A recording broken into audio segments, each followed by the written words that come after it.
Okay, நம்ம இப்போ பார்க்க போகிறது பார்த்தீங்கன்னா எக்ஸசைஸ் 1.1ல் 6th சம் பார்க்குறோம். கொஷின் பாருங்கள்.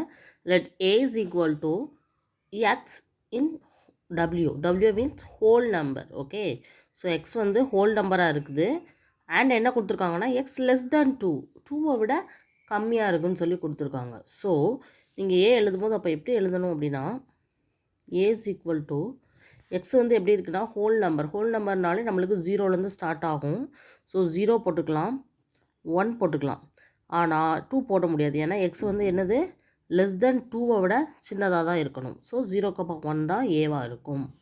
தென் பி பார்த்தீங்கன்னா என்ன கொடுத்துருக்காங்கன்னா X in n natural numbers. Okay, natural numbers means 1 to போய்கிட்டே இருக்கும் 1லேருந்து. அப்போ அதில் என்ன லிமிட் கொடுத்துருக்காங்கன்னா எக்ஸ் வந்து 1ஐ விட பெருசாக இருக்குதான். ஸோ பி எழுதும்போது 1ஐ விட பெருசாக இருக்குது அப்படின்னா 2லேருந்து ஆரம்பிக்குது. ஆனால் 4ரை விட கம்மியாகவும் இருக்குது. ஸோ 2, 3, 4 சேர்த்துக்கலாம். ஏன்னா 4 உண்டுங்கிற மாதிரி தான் கொடுத்துருக்காங்க. கீழே ஒரு சின்ன கோடு கொடுத்துருக்காங்க இல்லையா, அதனால் 4 சேரும். ஓகே, இப்போ சி ஈக்குவல் டு என்ன கொடுத்துருக்காங்கன்னு பாருங்கள், 3,5 கொடுத்துருக்காங்க. ஓகேவா? ஸோ ஏ தெரிஞ்சு போச்சு, பி தெரியுது, சி தெரியுது. இப்போ நம்ம ஃபஸ்ட்டு ஒவ்வொரு சம்மாக நம்ம சால்வ் பண்ணலாம், வெரிஃபை பண்ணலாம். எல்லாம் வெரிஃபை பண்ண சொல்லியிருக்காங்க. So right hand side left hand side எடுத்து நம்ம ரெண்டு பக்கமும் என்ன செய்யணும், ஈக்குவேட் பண்ணணும். சரியா? இப்போ ஃபர்ஸ்ட் சம் பார்க்கலாமா? ஃபர்ஸ்ட்டு என்ன ப்ரூவ் பண்ணணும்னு பாருங்கள். A cross B union C. எப்போவுமே ப்ராக்கெட்டில் உள்ளது தான் முதல்ல கம்ப்ளீட் பண்ணணும். அதை மைண்டில் வச்சுக்கலாம். So A cross B cross A cross C, இதுதான் நம்ம ப்ரூவ் பண்ண வேண்டியது. ஸோ வந்து இது ரைட் ஹேண்ட் சைடு, இது left hand side. First left hand side செய்வோம், அடுத்து ரைட் ஹேண்ட் சைடு செஞ்சு ரெண்டு ஈக்குவலாக வருதான்னு சொல்லி வெரிஃபை பண்ணுவோம். ஸோ ஃபஸ்ட்டு ப்ராக்கெட்டில் உள்ளது ஃபஸ்ட்டு நான் எழுதிக்கிறட்டுமா? Left hand side LHS. Okay, left hand side அது ரைட் ஹேண்ட் சைடு. ஸோ எல்ஹெச்எஸ்ங்கும் போது ஃபஸ்ட்டு என்ன கண்டுபிடிக்க போகிறோம்? B union C. So B union C என்ன வருது? அப்போ பியையும் சியையும் சேர்த்து எழுதணும். ஓகேவா? காமனாக இருக்கிறத ஒன் டைம் எழுதுனா போதும். காமனாக இல்லாததையும் ஜாயின் பண்ணி எழுதுறதுக்கு பேர் தான் யூனியன். ஸோ பிசி அப்படிங்கும்போது 2 வரும், 3 வரும், 4 வரும், 5 வரும். இதுதான் பி யூனியன் சி. நெக்ஸ்ட் என்னது? A cross B union C. So A என்னது? 0,1. பி என்னது? பி யூனியன் சி என்னது? 2, 3, 4, 5. ஸோ இதை எப்படி எழுதுகிறோம் அப்படின்னா செட்டாக 0 வச்சு முதல்ல எல்லாத்தையும் எழுதுகிறோம், அடுத்து 1 வச்சு இந்த 4 எழுதுகிறோம்.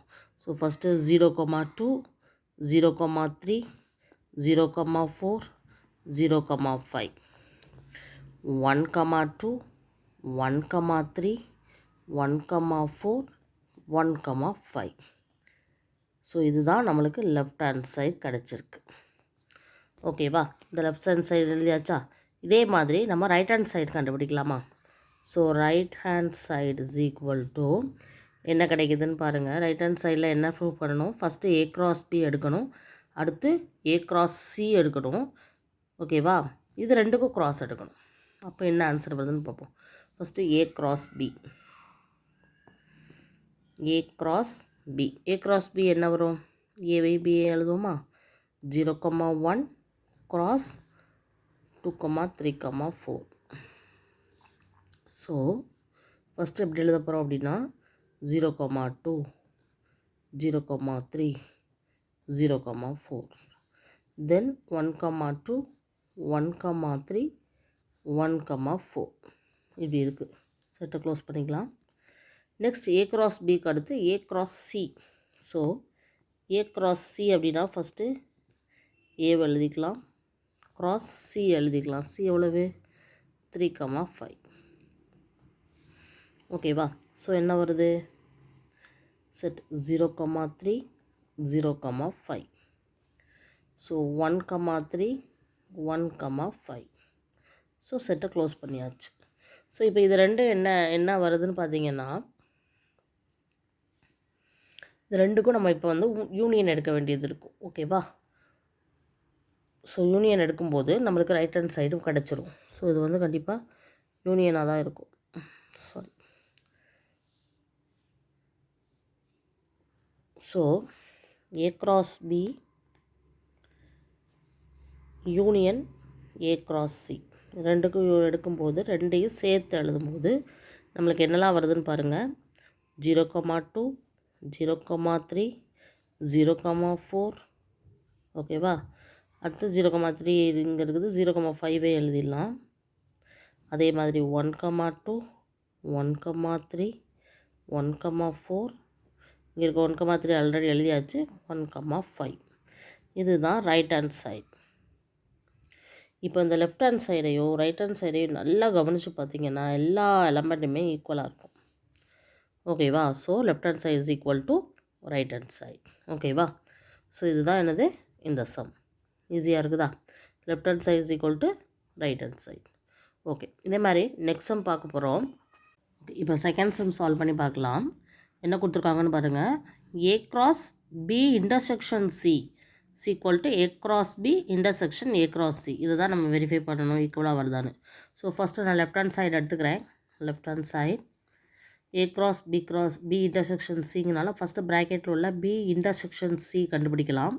ஸோ பிஏயும் சிஏயும் இன்டர்செக்ஷன் பண்ணும்போது காமனாக இருக்கிறத மட்டும்தான் நம்ம எழுத முடியும். So only 3 common. ஓகேவா.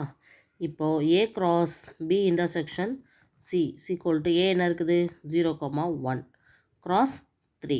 அப்போ என்ன வரும் நம்மளுக்கு 0,3ங்கிற ஒரு இது வரும், ஒரு கோஆர்டினேட். அதுக்கடுத்து 1,3ங்கிறது ஒரு கோஆர்டினேட். இதுதான் லெஃப்ட் ஹேண்ட் சைடு. ஓகேவா. இதே மாதிரி ரைட் ஹேண்ட் சைடு என்ன வருதுன்னு நம்ம கண்டுபிடிப்போம். ஸோ ஃபஸ்ட்டு நம்ம ப்ராக்கெட்டில் உள்ள செய்யும்போது ஒவ்வொன்றா செய்யலாம். ஃபஸ்ட்டு A cross B கண்டுபிடிக்கணும். ஸோ A cross B என்ன, A என்னது 0,1 cross B வந்து என்னது 2,3,4. ஸோ இதை நம்ம வந்து A cross B கண்டுபிடிக்கும் போது 0,2 0,3 0,4. அதே மாதிரி 1,2 1,3 1,4 இந்த மாதிரி கண்டுபிடிச்சிருக்கோம். நெக்ஸ்ட் A cross C கண்டுபிடிக்கணும். So A cross Z is equal to A வந்து 0,1 cross C என்ன இருக்குது 3,5.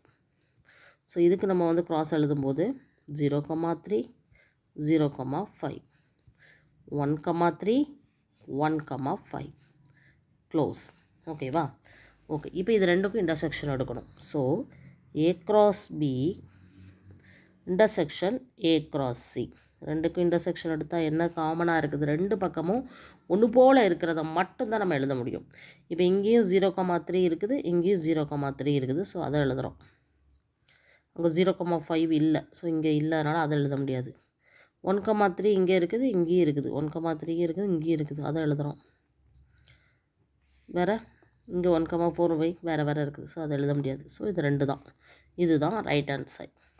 ஸோ ரெண்டையும் பாருங்கள். இப்போ லெஃப்ட் ஹேண்ட் சைடே ரைட் ஹேண்ட் சைடையும் பாருங்கள், சேமாக இருக்குது. So left hand side is equal to right hand side verified. ரெண்டும் ஈக்குவலாக தான் வருது. ஸோ ரெண்டும் ஈக்குவல் வெரிஃபைடு. ஸோ இதுதான் செகண்ட் பார்ட். இதே மாதிரி தேர்ட் பார்ட்டும் நம்ம செய்யலாமா. தேர்ட் பார்ட் என்ன கொடுத்துருக்காங்க பாருங்கள். A union B cross C is equal to A cross C union B cross C. So first left hand சைடில் நான் ஆரம்பிக்கிறேன். அதில் ஃபஸ்ட்டு A யூனியன் B ப்ராக்கெட்டில் உள்ளதை நம்ம செய்ய போகிறோம். ஏக்கும் பிக்கும் யூனியன் எடுக்கும்போது A வந்து என்ன இருக்குதுன்னு பாருங்கள் 0,1 அதுக்கடுத்து 2,3,4. இது யூனியன் அப்படின்னா எல்லாத்தையும் சேர்த்து எழுதுறது தான். ஸோ 0 1 2 3 4 எல்லாத்தையும் நம்ம எழுத வேண்டியது தான். 2 3 4 இதுதான் யூனியன். சரியா. இப்போ இந்த A யூனியன் B கூட நம்ம கிராஸ் C பண்ண போகிறோம். ஸோ 0 1 2 3 4 கூட கிராஸ் C பண்ணுறோம். சிங்கிறது வந்து 3,5 இல்லையா. ஸோ இப்போ இதுக்கு நம்ம எப்படி எலமெண்ட் எழுதுகிறோன்னு பாருங்கள். கொஞ்சம் பெருசாக வரும். ஓகேவா. 0,3 1,3 2,3 சாரி இந்த மாதிரி எழுத வேண்டாம். இந்த மாதிரி எழுதினா கொஞ்சம் கன்ஃபியூஸ் ஆகும். ஃபஸ்ட்டு 0 வச்சு எல்லாத்தையும் எழுதிடுவோம் பியை. ஸோ 0,3 0,5 1,3 1,5 2,3 2,5 3,3 3,5 4,3 4,5. ஓகேவா. Okay close. This is left hand side. இதே மாதிரி ரைட் ஹேண்ட் சைடு நம்ம என்ன ப்ரூவ் பண்ண போகிறோன்னு பார்க்கலாமா. ரைட் ஹேண்ட் சைடு ஃபஸ்ட்டு என்ன இருக்குது A cross C.